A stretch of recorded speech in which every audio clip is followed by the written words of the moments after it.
مولانا روم کہتے ہیں خدا تک پہنچنے کے بہت سے راستے ہیں، لیکن میں نے خدا کا پسندیدہ ترین راستہ مخلوق سے محبت چنا۔ پرسکون وہ ہے جس کو کم یا زیادہ کی فکر نہیں۔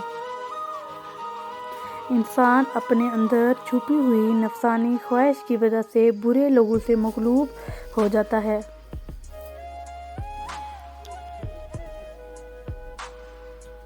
بہت سے شیطان انسان کی صورت میں، بس ہر شخص کے ہاتھ میں ہاتھ نہیں دینا چاہتا۔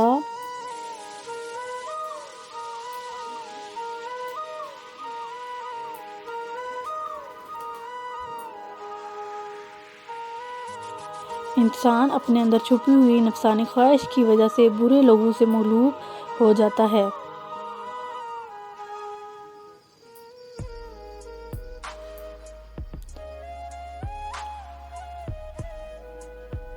اپنی آواز کے بجائے اپنے دلائل کو بلند کیجیے۔ پھول بادل کے گرجنے سے نہیں، برسنے سے اگتے ہیں۔